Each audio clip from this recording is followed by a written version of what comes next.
Bonjour mon ami, je veux vous parler de la voiture Volvo V40. Fonctionnement, avis et défauts. Si l'on regarde la liste des moteurs, il est facile de deviner que le choix n'est pas facile. Ce problème est facilité par la division en années, car de nombreux moteurs n'étaient pas disponibles après ou avant le lifting. En ce qui concerne les fournisseurs, nous sommes confrontés à un incroyable méli-mélo. Certains moteurs viennent de Ford, les 1.6 essence sont des EcoBoost, d'autres de Volvo et d'autres encore de PSA. Ceux des Français sont bien entendu des diesel 1.6, D2, DHDI. À leur tour, les moteurs essence et diesel de 2 litres produits par Volvo étaient disponibles en variante 4 et 5 cylindres. Il est intéressant de noter que les moteurs de 2 litres sont structurellement liés, c'est-à-dire le même bloc et une culasse similaire. Le moteur essence 1.5 vient également de Volvo. La question demeure, quels sont les meilleurs moteurs? Il est malheureusement difficile de donner ici une réponse claire. En ce qui concerne les moteurs à essence, vous pouvez choisir le Ford 1.6 le plus gênant mais moins cher à réparer ou le Volvo plus cher, surtout en pièces, mais raffiné, de préférence 4 cylindres.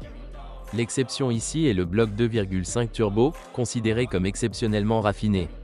Parmi les moteurs diesel, le meilleur choix est le D2 1.6 de PSA de 114 chevaux. C'est une unité connue et très raffinée qui est bien connue des mécaniciens même en cas de problème. En ce qui concerne les moteurs diesel plus gros, les mécaniciens font davantage l'éloge des variantes à 4 cylindres plus jeunes que des variantes à 5 cylindres plus anciennes. Les boîtes de vitesse, notamment automatiques, sont aussi intéressantes que les moteurs.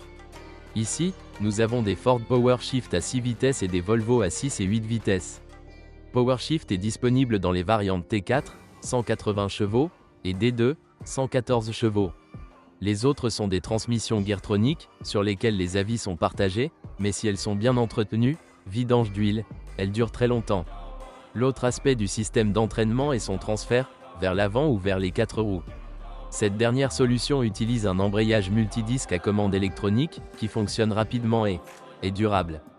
La transmission AWD n'est disponible que dans les versions essence et semble particulièrement intéressante dans la version tout-terrain cross-country. Quant aux autres domaines, la Volvo V40 est une voiture raffinée. Les défauts typiques peuvent être mentionnés principalement pour les moteurs. Ainsi, si le moteur est en bon état, vous n'avez pas à vous soucier du taux de panne et de la durabilité de la voiture. Défauts typiques de la Volvo V42. Problème avec le système de distribution du 1.6 essence. Système de carburant dans le moteur essence 1.6. Fuite d'huile dans le diesel 1.6. Surchauffe des vannes EGR dans les moteurs R4 de 2 litres. Panne coûteuse des boîtes de vitesse PowerShift, rupture de la courroie de distribution dans les diesels 4 cylindres. Rupture de la courroie d'accessoires dans les moteurs diesel de 2 litres. Risque de fissuration des blocs dans les diesels 5 cylindres. Panne des systèmes de sécurité. Ce qu'il faut rechercher, variante 4 cylindres et traction intégrale.